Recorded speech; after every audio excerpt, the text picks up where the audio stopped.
Hello hi नमस्कार, कैसे आप सभी? मस्त होंगे, स्वस्थ होंगे। आज बात करने वाले हैं इस सेशन के अंदर हम लोग अर्थशास्त्र में सांख्यिकी, जैसा कि आप लोग थंबनेल के अंदर देख ही रहे हैं कि सर क्या होती है अर्थशास्त्र में सांख्यिकी। मतलब सबसे पहले तो सांख्यिकी के बारे में जानने का प्रयास करेंगे, फिर उसका रिलेशन जो है अर्थशास्त्र में कैसे है, इन तमाम चीजों के ऊपर हम लोग डिस्कस करने वाले हैं। तो मैं माधव सर आपका स्वागत करता हूं, अभिनंदन करता हूं इस ऑनलाइन डिजिटल प्लेटफॉर्म पर, जहां पर आप लोग स्टार्ट कर चुके हैं देखना अर्थशास्त्र में सांख्यिकी। और ये जो क्लासेस जो आपकी रहने वाली है बहुत ही महत्वपूर्ण रहने वाली है एग्जाम के पॉइंट ऑफ व्यू से। और आपको पता ही है सर, आपके जो है टेस्ट चल रहे हैं, आपके स्कूल के अंदर जो है सेकंड टेस्ट स्टार्ट होने वाला है और कुछ ही दिनों बाद हाफ ईयरली स्टार्ट होने वाली है। तो उसके लिए जो क्लासेस रहने वाली है आपके रामबाण का काम करने वाली भैया, है ना, ये टॉनिक का काम करने वाली है। तो क्लासेस को ज्यादा कर लीजिएगा शेयर। उसके बाद हम लोग बात करेंगे कि सर इनको कैसे हम लोग पूरा का पूरा डिफाइन करने वाले हैं कि सर अर्थशास्त्र में सांख्यिकी क्या, कैसे हम लोग पढ़ने वाले हैं, इसके महत्व के बारे में बात करेंगे, आंकड़े कितने प्रकार के होते हैं इसके बारे में, और सांख्यिकी क्या करती है, इन तमाम चीजों के ऊपर हम लोग बात करने वाले हैं। ओके, तो मेरे प्यारे साथियों, निश्चित तौर से आप लोगों ने जो यहाँ पर जुड़कर और क्लासेस को शेयर करके आपने बहुत अच्छा काम करोगे आई थिंक सो। जब आप ये क्लासें देखेंगे, है ना, जब ये क्लासें देख रहे होंगे तो आई थिंक सो आप बिल्कुल सोचेंगे कि सर इन क्लासों का काफी लोगों को फायदा भी हो सकता है। चलिए, तो सबसे पहले मैं बात करता हूं इस अध्याय के हम लोग इस पॉइंट के अंदर क्या क्या पढ़ने वाले हैं। मतलब जो भी अपना पॉइंट है, जो भी हम लोग पढ़ने वाले हैं, इसमें क्या क्या हम लोग डिस्कस करने वाले हैं। अर्थशास्त्र क्या है इसके बारे में भी डिस्कस किया जाएगा। उसके बाद उपभोक्ता, सेलर क्या है, कंज्यूमर क्या है ना, उत्पादक, कर्मचारी, नियोक्ता, आर्थिक क्रियाएं, अर्थशास्त्र के महत्व और सांख्यिकी क्या है, इसके बारे में डिस्कस करेंगे। इससे पहले हम लोग सांख्यिकी के बारे में, यानी कि जो स्टैटिस्टिक्स है उसके बारे में डिस्कस किया जाएगा कि क्या स्टैटिस्टिक्स क्या होती है। ये सबसे पहले महत्वपूर्ण बात ये है। आप 10th के अंदर पढ़ चुके होंगे, आप बिल्कुल 10th के अंदर आपने बिल्कुल पढ़ा होगा। आपने जो है कहीं ना कहीं जो अभी की बात कर रहे हैं हम लोग, अभी भी हमने काफ़ी सारी चीज़ें, जो ऐप वाले जो बच्चे हैं उन बच्चों को मैं कहना चाहता हूँ सर, जो आपने पढ़ा है वही सारी चीज़ें जो है हम लोग यूट्यूब पर भी आपको देने वाले हैं, ताकि कुछ ऐसे जो बच्चे हैं जो वास्तव में अपने बेस को कंप्लीट करना चाहते हैं, क्या बेस को कंप्लीट करना चाहते हैं, बेस को मजबूत करना चाहते हैं, ऐसे बच्चों के लिए हम लोग ये क्लासें लेकर आए हैं, ताकि आपका भला हो सके, आपका फायदा हो सके। तो क्लासेस ज़्यादा से ज़्यादा शेयर कर दीजिएगा, ठीक है। तो सबसे पहले बात करते हैं सांख्यिकी क्या है ना। सबसे पहले ही हम लोग बात करते हैं सर सांख्यिकी क्या है। क्वेश्चन यही पूछा जाता है एग्जाम के अंदर भी कि सर सांख्यिकी क्या होती है। तो सांख्यिकी वो विज्ञान है। तो सबसे पहले तो एक साइंस की बात कर रहा है यहाँ पर, है ना, साइंस की बात कर रहा है। यहाँ साइंस की बात क्यों कर रहा है, इसके पीछे का रीजन क्या है, यहाँ पर साइंस की बात क्यों कर रहा है, इसके पीछे का रीजन क्या है। क्योंकि यहाँ पर होते हैं एक्सपेरिमेंट, प्रयोग होते हैं। क्या होते हैं सर? एक्सपेरिमेंट होते हैं। इसलिए इसको जो है कहीं ना कहीं साइंस के अंदर रखा है। किस में रखा है? साइंस में रखा है। तो सांख्यिकी वो विज्ञान है जो आंकड़ों के संग्रहण, वर्गीकरण, प्रस्तुतिकरण, विश्लेषण तथा व्याख्या, जिसको इंटरप्रिटेशन कहते हैं, का अध्ययन करता है, ताकि सही निष्कर्ष निकाला जा सके और उचित जो है निर्णय लिया जा सके, एक जो डिसीजन जो होता है वो लिया जा सके, एक कंक्लूजन निकाला जा सके। इसलिए जो है सांख्यिकी पढ़ी जाती है। तो कह दिया जाता है कि सांख्यिकी का अध्ययन क्यों किया जाता है, सांख्यिकी कौन कौन से भाग है, तो ये आप लोग लिख सकते हैं, ठीक है। चलो, तो देखिएगा, व्हाट इज स्टैटिस्टिक्स। स्टैटिस्टिक्स क्या है? तो स्टैटिस्टिक्स जो है एक जनरली हम लोग ये कह सकते हैं कि जब बात होती है स्टैटिस्टिक्स की, ओके, जब बात होती है बेटा स्टैटिस्टिक्स की बात होती है, तो निश्चित तौर से आप लोग कहेंगे कि सर सांख्यिकी के अंतर्गत हम लोग बात करते हैं कि भाई कलेक्शन ऑफ डाटा की बात करते हैं। इसमें ये स्टैटिस्टिक्स है वो साइंस ऑफ कलेक्शन है, ऑर्गेनाइजिंग है, जो है प्रेजेंटेशन है, ठीक है, प्रेजेंटिंग है, ओके, प्रेजेंटेशन है। इसके अलावा जो है इमेजिंग है, एनालाइजिंग है, ठीक है। इसके अलावा इंटरप्रिटेशन है, number of data to draw meaningful conclusion and the make informed जो है डिसीजन ले सकते हैं। एक अच्छा उचित निर्णय हम लोग ले सकते हैं सांख्यिकी के अंदर। अगर आपसे पूछ लें कि सर कंपोनेंट ऑफ सांख्यिकी क्या है ना, अगर मैं कम ओके कंपोनेंट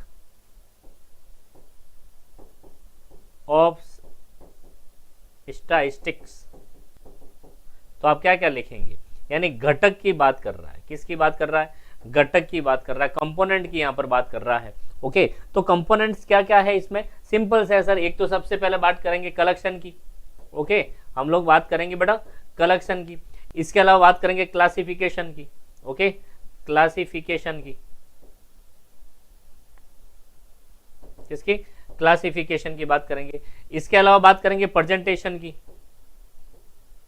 इसके अलावा बात करेंगे हम लोग प्रेजेंटेशन की, प्रस्तुतिकरण की। ठीक है, इसके अलावा बात करेंगे एनालिसिस की, किसकी, एनालिसिस की।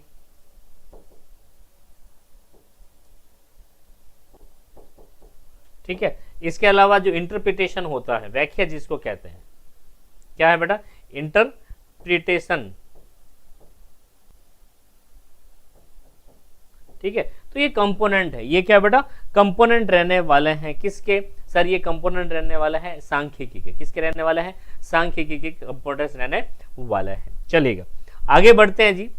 आगे अगर बात करें कि सांख्यिकी जो है वो क्या करती है, सीधी सी बात है बेटा, सांख्यिकी का इतिहास क्या है ये भी हम लोगों को पता होना चाहिए, है ना।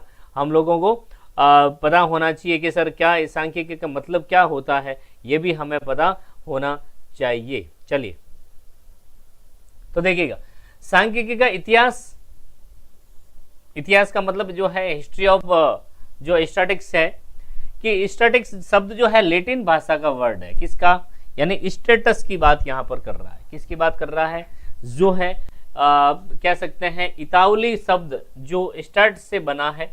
ओके, और the word static is the drive from the Latin word है। कौन सा शब्द है बेटा, ये लैटिन वर्ड है ना। एंड द इटालियन जो वर्ड है, इटालियन जो है इसको कहते हैं इटालियन, है ना, इटालियन।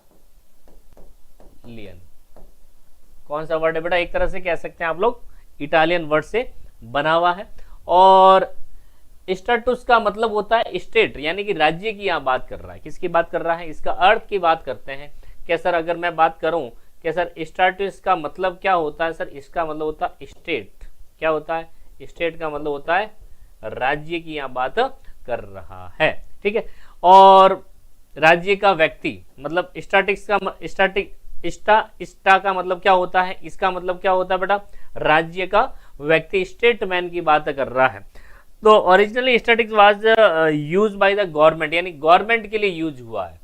अगर मैं बात करूं कि जो स्टैटिक्स जो यूज हुआ है, ये किसके लिए यूज हुआ बेटा, ये गवर्नमेंट के लिए यूज हुआ है, क्योंकि एक राज्य का ऊपर प्रशासनिक जो सेवाएं, प्रशासनिक जो कह सकते हैं आप लोग होता है, यूं कह सकते हैं सर, वहां पर प्रशासन के माध्यम से नियंत्रण जो करना होता है, ये किसका होता है, गवर्नमेंट का होता है। तो जो स्टैटिक शब्द जो यूज हुआ है, ये किसके लिए हुआ, गवर्नमेंट के लिए हुआ। किसके लिए हुआ बेटा, ये जो है कहीं ना कहीं आपके गवर्नमेंट के लिए हुआ है। ठीक है जी, चलो फिर बात करते हैं अपन कि सर प्रारंभ में सांख्यिकी का उपयोग कहाँ होता था। अगर मैं पहले की बात करता हूं, पुराने समय की बात करता हूं, तो कर संग्रहण के अंदर, मतलब टैक्स जो कलेक्शन है, इसके अंतर्गत इसका प्रयोग होता है। जनगणना के अंदर आप बिल्कुल पढ़ते ही हैं, सेना के जो मिलिट्री है, प्रशासनिक जो कार्य है, इनके संबंध में जो है पहले सांख्यिकी के जो है यूजेज होते थे।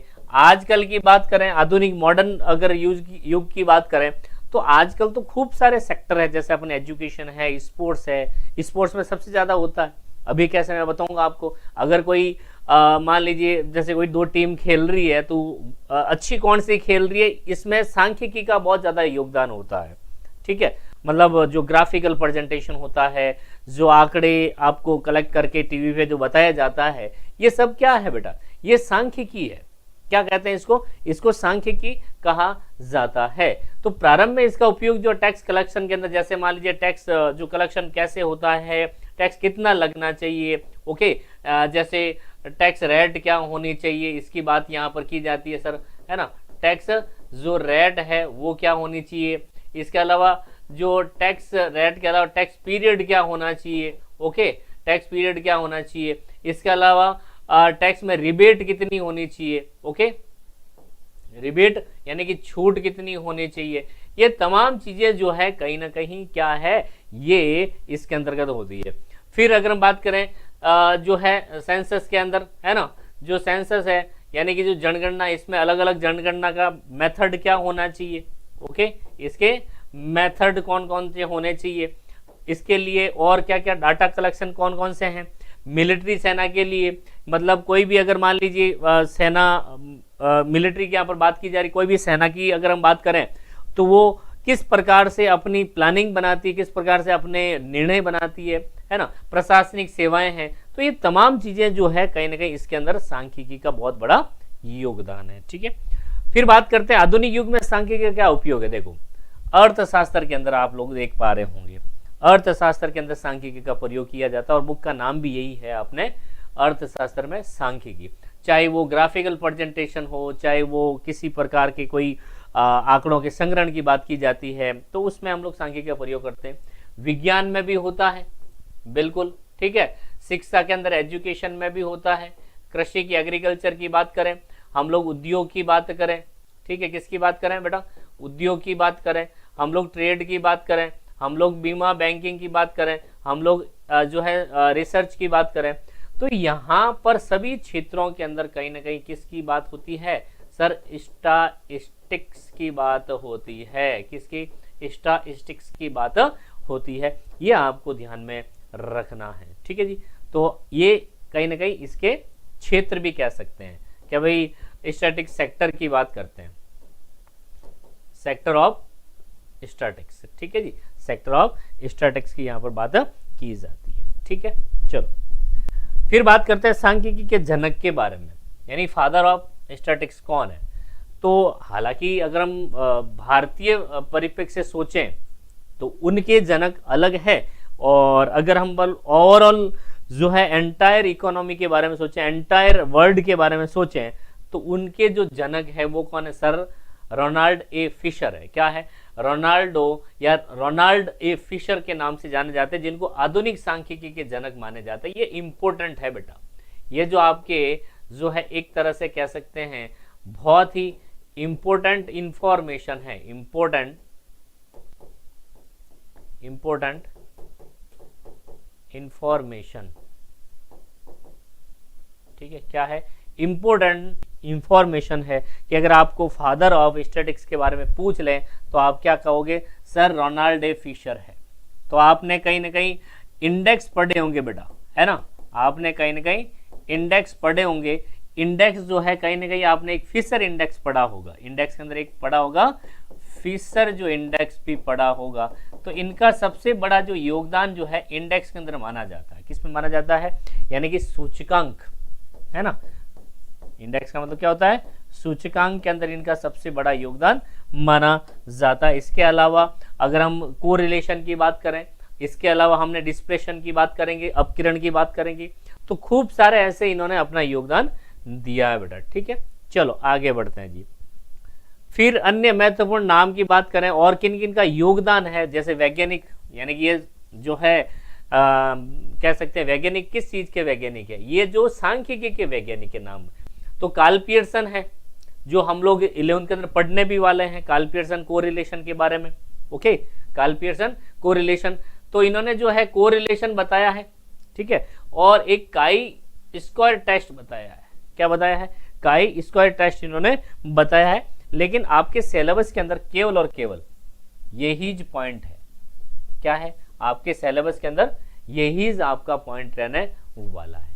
ठीक है, चलो रिग्रेशन, यानी कि जो है गाल्टन ने बताया है, जिसको कहते हैं अपकिरण के माप, अपकिरण के माप। इसके अलावा जो है सहसंबंध, क्या है? सहसंबंध है। ठीक है जी, ओके। इसके अलावा इन्होंने जो है एक विलियम नाम से और एक वैज्ञानिक थे जिन्होंने स्टूडेंट टी टेस्ट बताया है। ठीक है, तो ये हालांकि अपने सिलेबस के अंदर नहीं है, ये अपने सिलेबस के अंदर नहीं है, इस चीज का विशेष तौर से ध्यान रखना। एक है पीसी महालनोबिस, जो इंडियन हिस्ट्री के अंदर इनका बहुत बड़ा योगदान है। ठीक है, हिस्ट्री मतलब इतिहास में नहीं, यानी सांख्यिकी के मामले में इनका सबसे बड़ा योगदान माना जाता है, इसलिए इसको भारतीय सांख्यिकी के जनक माने जाते हैं। ये इंपॉर्टेंट कर देना बेटा, ओके, ये इंपॉर्टेंट आपको कर देना है, महत्वपूर्ण आपको कर देना है। फादर ऑफ इंडियन स्टैटिक्स कौन है, तो आप लिखेंगे कि सर इनके जो फादर ऑफ स्टैटिक्स है ये कहीं ना कहीं कौन है भैया, ये है अपने प्यारे से ओके डन। अब थोड़ा सा पीसी महालनोबिस के बारे में हम लोग पढ़ लेते हैं। जो पीसी है ना, पीसी, पीसी का मतलब यहां पर है प्रशांत चंद्र,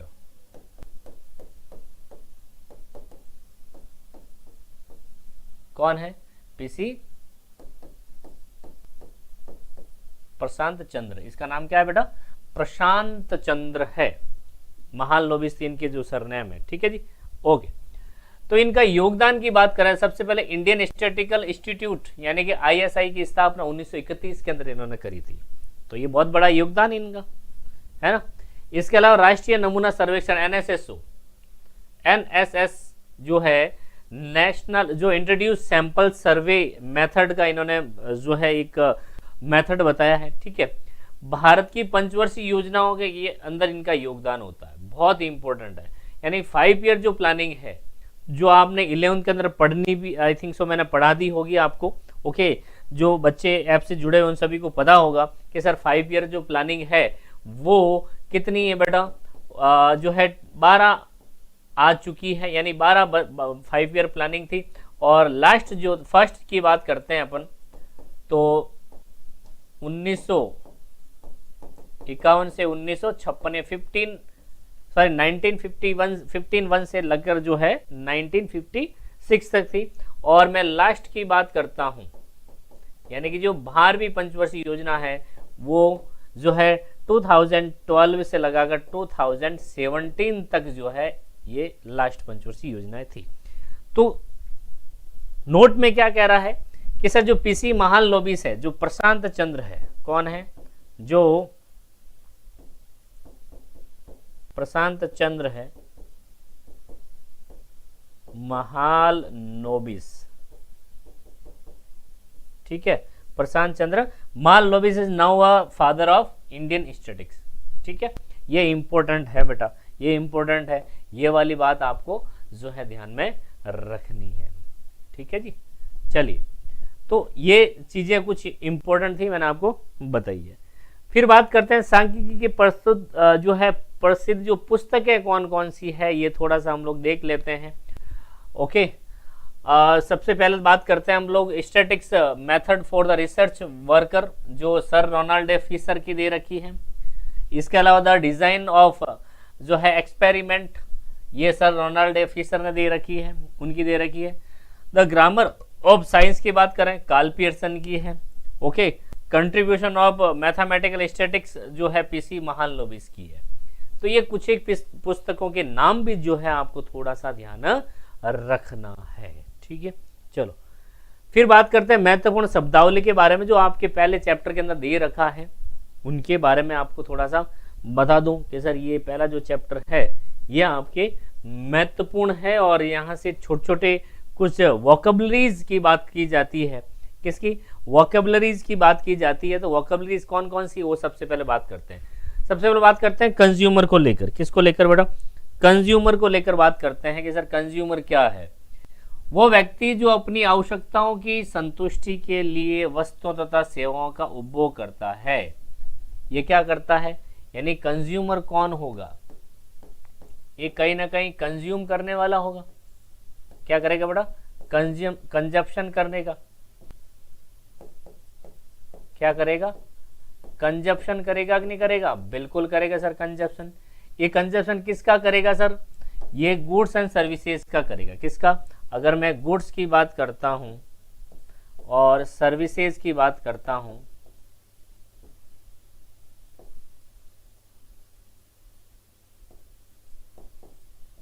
नहीं,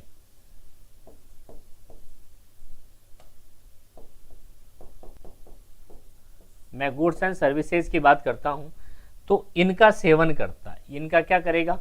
सेवन करेगा।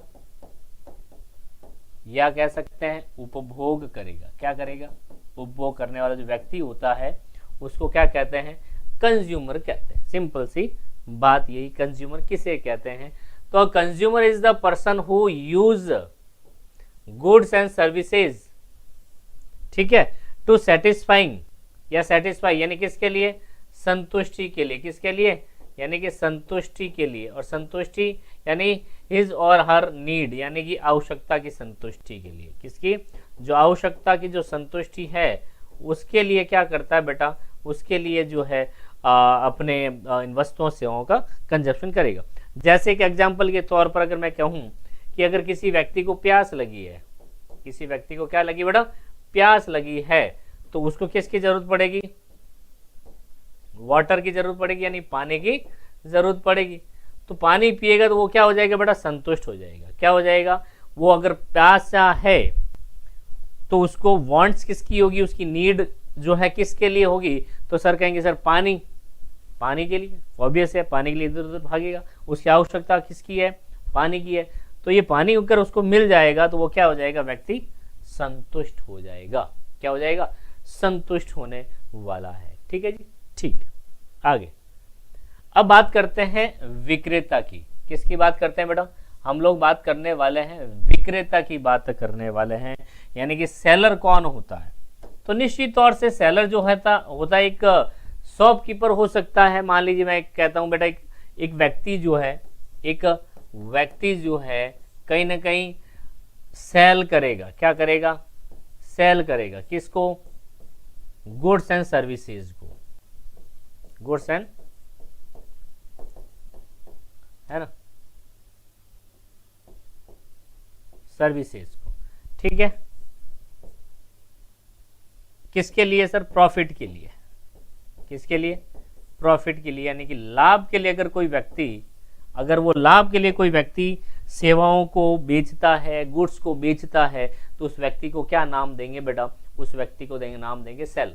जब कोई व्यक्ति वस्तुओं को स्वयं के लाभ के लिए, किसके लिए? स्वयं के लाभ के लिए जो है बेचता है, सेल करता है, तो उसे विक्रेता कहते हैं। Seller is a person who sell the goods for her या हिज ओवन प्रॉफिट। जैसे एक शॉपकीपर है ना, अगर कोई सैंडविच बेच रहा है, अगर कोई व्यक्ति सैंडविच बेच रहा है, तो वो कहीं ना कहीं अपने जो है प्रॉफिट के लिए बेच रहा है। किसके लिए बेच रहा है बेटा? वो अपने प्रॉफिट के लिए वो क्या कर रहा है बेटा? बेच रहा है। तो निश्चित तौर से एक सेलर जो है वो कहीं ना कहीं प्रॉफिट के लिए, स्वयं के लाभ के लिए क्या करेगा? स्वयं के लाभ के लिए वो क्या करने वाला है? अपने जो है कह सकते हैं बेटा सेल करेगा। ठीक है जी, तो इसको हमने क्या नाम दिया है सर? इसको हमने नाम दे दिया विक्रेता, सेलर।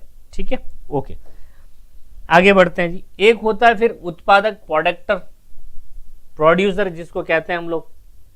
प्रोड्यूसर कौन होता है? तो आप कहेंगे सर प्रोड्यूसर वो व्यक्ति होता है ना, प्रोड्यूसर वो व्यक्ति होता है जो कहीं ना कहीं वस्तुओं सेवाओं का उत्पादन करता है। ओके, क्या करता है? वस्तुओं सेवाओं का क्या करेगा? उत्पादन करने वाला है। तो देखिए जरा कि भाई वो कैसे वस्तुओं सेवाओं का उत्पादन करता है। तो सिंपल सी बात है कि उत्पादक वो व्यक्ति है जो आय अर्जित करने के लिए, यानी कि अर्न प्रॉफिट, यानी इनकम के लिए वो क्या करेगा? इनकम के लिए क्या करेगा? वो वस्तुओं सेवाओं का उत्पादन करेगा। वस्तुओं तथा सेवाओं का उत्पादन या बिक्री करता है। उदाहरण के लिए किसान है जो फसल क्रॉप्स है ना, एक विनिर्माता है जिसको मैन्युफैक्चरर कहते हैं। ठीक है, वो मैन्युफैक्चरिंग करेगा। इसके अलावा डॉक्टर है तो वो अपना एक एडवाइस देगा कि भाई ये टैबलेट लीजिए, ये इलाज करिए, तमाम चीजें। ठीक है, तो a producer is a person who produce a sell and goods and services to earn income. किसके लिए? इनकम के लिए क्या करेगा? वो अपनी वस्तुओं सेवाओं को प्रोडक्ट करेगा। ठीक है, वो उत्पादन करता है या बिक्री करता है। बिक्री क्यों? क्योंकि भाई उत्पादन करके क्या करेगा? ऑब्वियसली बिक्री करेगा। ठीक है, तो ये तमाम चीजें जो है आपकी रहने वाली है उत्पादक के रूप में। फिर बात करते हैं सर कर्मचारी कौन है? कौन? एम्प्लॉई, कर्मचारी। तो निश्चित तौर से जो कर्मचारी है ये कौन होता है? एग्जाम में क्वेश्चन सिंपल सा पूछा जाएगा, बताओ कर्मचारी के बारे में कुछ बताइएगा। तो निश्चित तौर से जब कोई व्यक्ति नौकरी करता है, क्या करता है? जब कोई व्यक्ति नौकरी करता है या दूसरों के लिए कार्य करता है, जैसे हम लोग दूसरों के लिए कार्य कर रहे हैं, ठीक है, उसके बदले हमें क्या मिलेगा? या तो वेतन मिलेगा या पारिश्रमिक मिलेगा, है ना। वेतन या फिर कह सकते हैं कंपनसेशन मिलने वाला, हमें क्या मिलेगा? सैलरी मिलेगी या कंपनसेशन मिलेगा, तो कर्मचारी कहलाता। सिंपल सा पॉइंट यही है कि कर्मचारी क्या है, कौन होता है कर्मचारी? तो आप कहेंगे सर कर्मचारी तो वो व्यक्ति होता है जो आपके दूसरों के लिए कार्य करता है। A employ is a person who work in job और performance work for other and receive a salary और वेजेज इन रिटर्न। तो वो रिटर्न के अंदर क्या प्राप्त करेगा? यानी कि एक जो कंज्यूमर होगा, क्या होगा? एक कंज्यूमर होगा, ये सर्विस प्रोवाइडर है। क्या बेटा? ये सर्विस प्रोवाइडर है।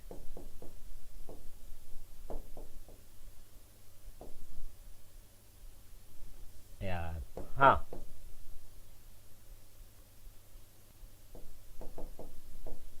ये क्या है? सर्विस प्रोवाइडर है, मतलब सेवा प्रदाता। क्या बेटा? ये एक तरह से सेवा प्रदाता है, ठीक है जी, ओके। अब सेवा प्रदाता मतलब कहीं ना कहीं ये सेवा देगा, तो उसके बदले रिटर्न के अंदर इसको क्या मिलेगा? अगर मैं रिटर्न की बात करूं तो एक तो मिलेगी आपको सैलरी, क्या मिलेगी? सैलरी। और दूसरा आपको जो मिलने वाला है यहाँ पर वेजेज के रूप में, यानी कुछ न कुछ तो रेम्युनरेशन आपको मिलेगा ही, कुछ न कुछ तो कंपनसेशन, है ना। अगर आपको compensation,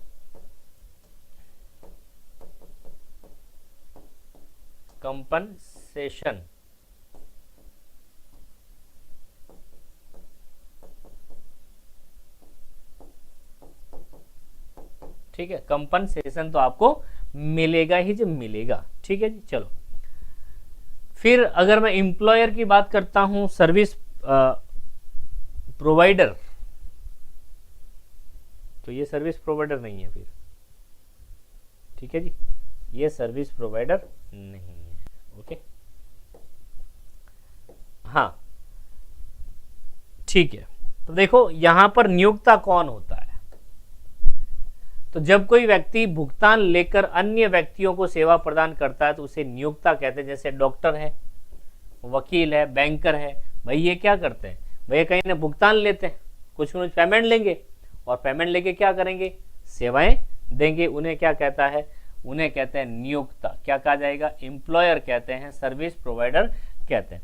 a person who provided services to other in return for the payments of called in employer या सर्विस प्रोवाइडर, जैसे doctor, lawyer, banker, taxi driver, ETC. तो ये तमाम जो लोग हैं ये कहीं ना कहीं क्या है बेटा? सर्विस प्रोवाइडर के नाम से जाने जाते हैं, ठीक है। चलो फिर इसमें एक और पॉइंट जो आपको बहुत महत्वपूर्ण जानना है कि सर आर्थिक क्रियाएं किसे कहते हैं? इकोनॉमिकली एक्टिविटीज क्या होती है, इकोनॉमी एक्टिविटी क्या होती है, इसके बारे में आपको जानना बहुत ही जरूरी है। तो देखिए जरा कि आर्थिक क्रियाएं वे क्रियाएं होती है जो धन प्राप्त करने के लिए की जाती हैं। उपभोक्ता, उत्पादक, बचतकर्ता, निवेशकर्ता आर्थिक क्रियाओं में संलग्न होते हैं। अतः आर्थिक क्रियाओं में उपभोग, उत्पादन, बचत, निवेश अथवा अन्य कई सम्मिलित हो सकते हैं, ठीक है। तो निश्चित तौर से economy activities are those activities that are performed to the earned money. किसके लिए? अर्नड मनी के लिए, जो है कहीं ना कहीं वो पैसा कमाने के लिए वो किसी दूसरे के लिए काम भी कर सकते हैं या सेल भी कर सकते हैं। जितने भी अभी हम लोगों ने पढ़ा है ये इकोनॉमिकली एक्टिविटीज के अंतर्गत आता है।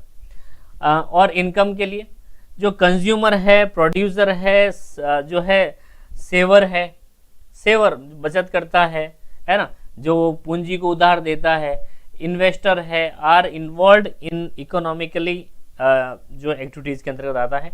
Therefore economy activities included consumption, production, saving, investment and may be other related activities. यानी इसके अलावा खूब सारी ऐसी एक्टिविटीज होती है जो किसमें आती है, आर्थिक क्रियाओं के अंदर आती है। तो आपको बेसिकली अगर इकोनॉमी एक्टिविटी के बारे में पूछ लें, किसके बारे में, आपको जो है एक्टिविटीज के बारे में पूछ लें, तो आप लोग निश्चित तौर से कहेंगे सर सबसे पहले तो प्रोडक्शन की बात करेंगे। किसकी, प्रोडक्शन की बात करेंगे, ठीक है, यानी कि उत्पादन। ओके, दूसरे की बात करें तो कंजप्शन की बात करेंगे,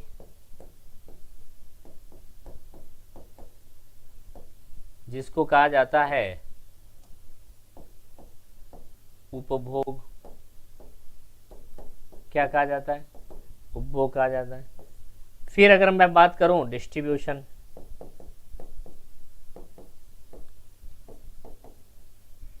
जिसको वितरण के नाम से जाना जाता है, ठीक है। इसके बाद कहेंगे सर इन्वेस्टमेंट, इन्वेस्टमेंट या इन्वेस्टर, इन्वेस्टमेंट कर देते हैं ना,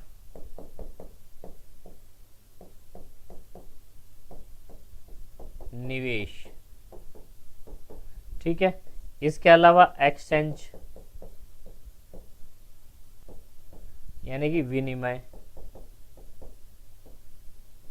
तो ये तमाम जो चीजें हैं ये किसके अंदर आएगी सर, ये इकोनॉमिकली एक्टिविटीज के अंतर्गत आने वाली है, आर्थिक क्रियाओं के अंतर्गत ये सारी की सारी चीजें आने वाली है। इनको क्या कहा जाता है, यानी कि जब भी बात करते हैं आर्थिक क्रियाओं में, तो यहां पर ध्यान रखना कि ये हमेशा जो इसका जो एम होता, ऑब्जेक्ट जो होता है ना, इसका जो एम होगा, ऑब्जेक्ट जो होगा वो किसके लिए होगा, अर्न मनी के लिए होगा। किसके लिए होगा, अगर मैं बात करूं कि सर अर्न मनी के लिए होने वाला है, किसके लिए होने वाला है, अर्न मनी होने वाला है। ओके, और अगर एक अन इकोनॉमिकली की बात करें, नॉन इकोनॉमिकली की बात करें, तो नॉन इकोनॉमिकल एक्टिविटीज कौन सी होती है, वो आपको एग्जाम्पल के अंदर जो कमेंट सेक्शन के अंदर लिखना है। नॉन इकोनॉमिकल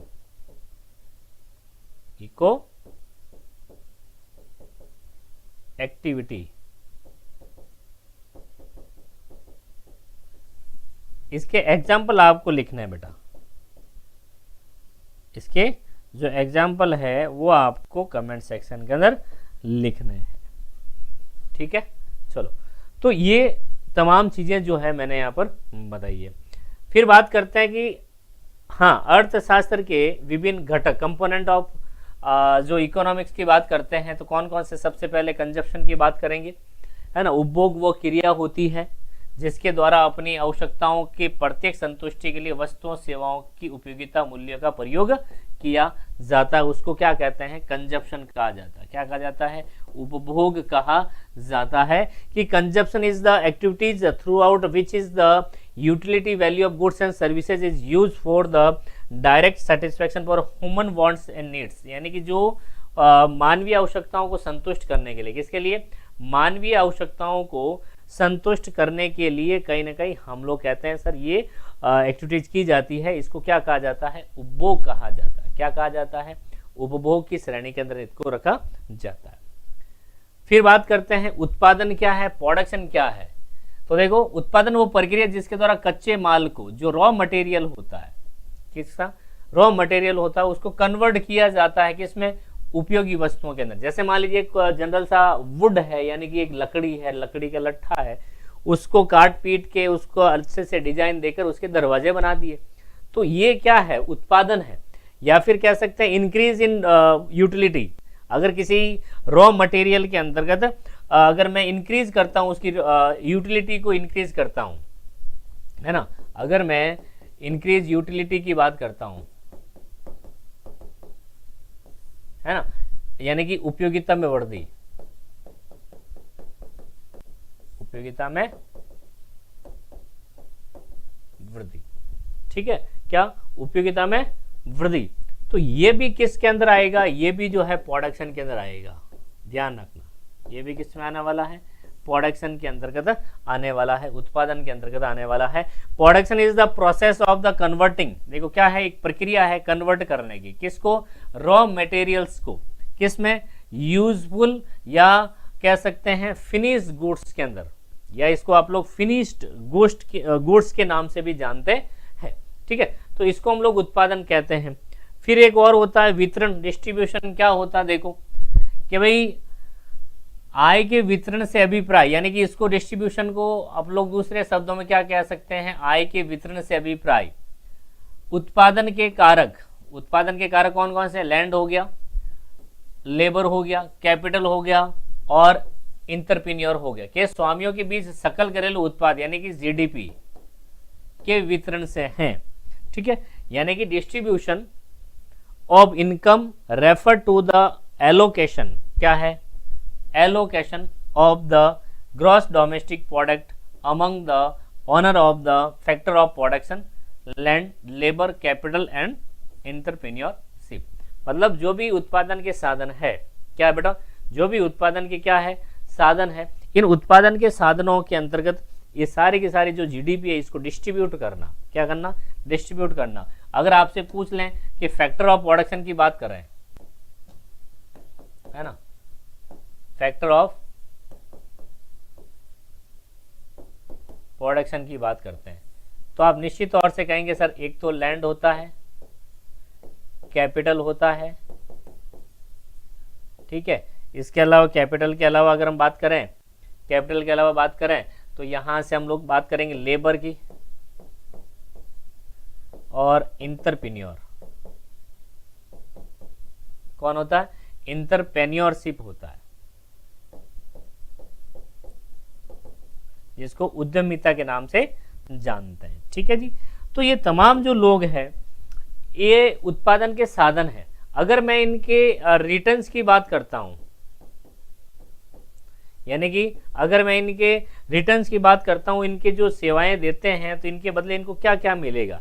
जैसे मान लीजिए लैंड है, इनको मिलने वाला है रेंट, क्या बेटा, रेंट यानी कि लगान, मतलब ये इनका रेमुनरेशन है, ये क्या इनका जो है डिस्ट्रीब्यूशन होता है इनकम का इसके रूप में, ठीक है। फिर मैंने कहा सर कैपिटल, तो कैपिटल जो है वो इसके लिए इंटरेस्ट दिया जाता है, यानी कि ब्याज। फिर बात करते हैं लेबर यानी कि श्रम, तो लेबर के लिए जो है वेजेस दी जाती है, क्या दी जाती है, वेजेस। और लास्ट है इंटरप्रेन्योर, क्या है, एंटरप्रेन्योरशिप, इसको जो मिलता है प्रॉफिट, इसको क्या मिलता है बेटा, प्रॉफिट मिलता है। तो ये क्या इनके डिस्ट्रीब्यूशन है, ये क्या हो गया बेटा, इन जीडीपी का क्या हो गया, डिस्ट्रीब्यूशन हो गया, ये जीडीपी का डिस्ट्रीब्यूशन है, ठीक है। तो ये हो गया। फिर बात करते हैं कि आर्थिक तथ्य जो भी होते हैं संख्या के रूप में, उनको आंकड़े कहते हैं, है ना। और क्या कहते हैं उनको, आंकड़े। और अर्थशास्त्र में कितने टाइप के आंकड़े बताए गए सर, दो टाइप के आंकड़े बताए, एक तो मात्रात्मक होता है, दूसरा गुणात्मक आंकड़े होते हैं। तो इकोनॉमी फैक्ट जो है expressed in the form of number the is now economy data, क्या कहलाते हैं, आर्थिक तथ्य कहलाते हैं, डाटा कहलाते हैं। These economy fact are also called statistics datas. इन economy datas are two type होते हैं, क्वांटिटी और क्वालिटिव की बात करते हैं, है ना, क्वांटिटिव भी होते हैं, क्वालिटिव भी होते हैं। फिर सांख्यिकी क्या करती है, 2 3 4 अपन एग्जाम्पल के रूप में देख लेते हैं भाई इसका काम क्या है सांख्यिकी का, ठीक है। तो सबसे पहले सांख्यिकी एक ऐसा अपरिहार्य साधन है जो किसी आर्थिक समस्या को समझने में सहायक है।